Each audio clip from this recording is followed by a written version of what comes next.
Welcome back to the Cave of Wonders, Dreamwalkers. I am your Sith Lord Callous. I am where Star Wars lives. And this is another Rancorous review. So if you're new here to the channel, I need you to subscribe, hit that like button, and then turn on notifications so you can join the Dreamwalkers on our journey. Today I want to talk spoiler-free about The Mandalorian, Season 1, Episode 1, Chapter 1. As someone who is still invested in the Star Wars universe, I wasn't looking for this episode to save Star Wars. I wasn't looking for glitz and glamour or in any sort of an impossible wow factor. What I was hoping for was something more organic, intelligent writing, an immersive story, and respect for the source material and the lore. And that is exactly what I got, with much more.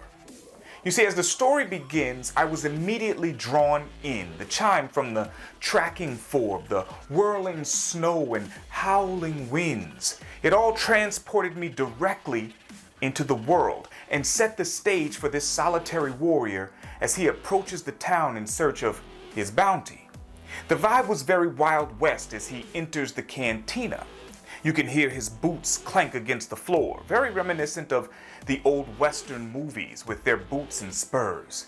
This first scene is from the trailers, so there wasn't anything really new to see here, but it was cool to see it play out in its entirety. We were introduced to new characters and new aliens, and reintroduced to some of the old ones, some of the classics like the Quarren. I thought this first scene was clever, amusing, and brutal all at the same time. Through the cinematography, the music, and the ambiance, I toggled between a New Hope vibe, a Wild West feel, and a Rogue One look.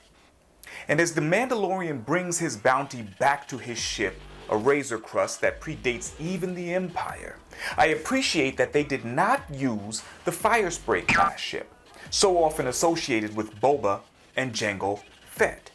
Again, the interaction between the Mandalorian and his bounty was amusing without resorting to a slapstick form of humor.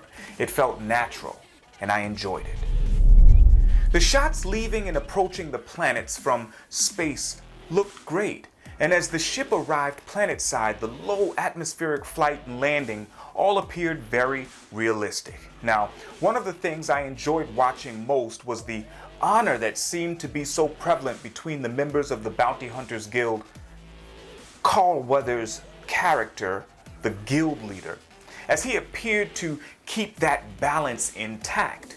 Times are hard in the galaxy with the fall of the Empire, and money is tight, but his character seems to recognize this and tries to evenly disperse the bounties among members of the guild. I thought that was a great touch.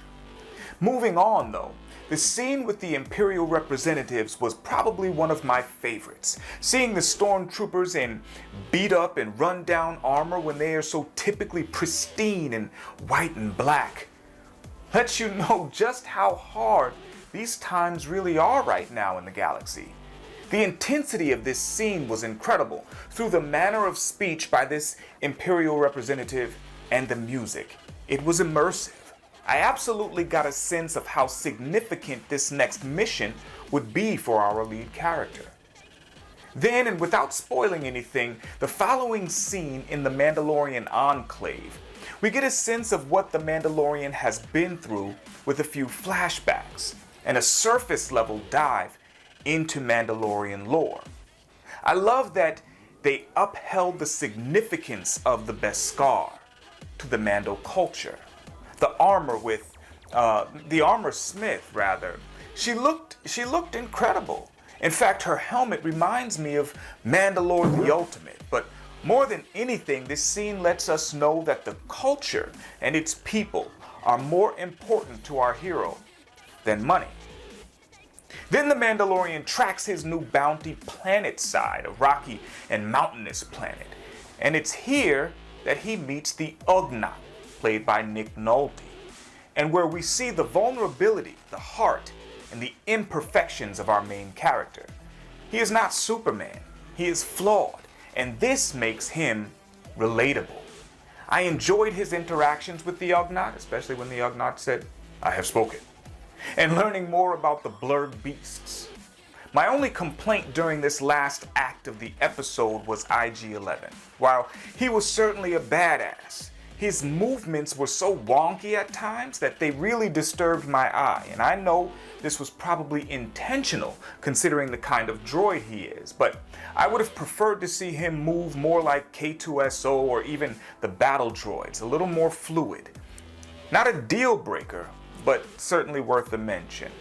And as the episode comes to a close, we are met with a surprise, a welcome one that opens up a ton of questions for future Star Wars episodes and stories to come. Overall, I was pleased with this first episode. I enjoyed it very much. I thought it was well written, it was immersive, and it was executed effectively. I am not looking for perfection through a ton of bells and whistles.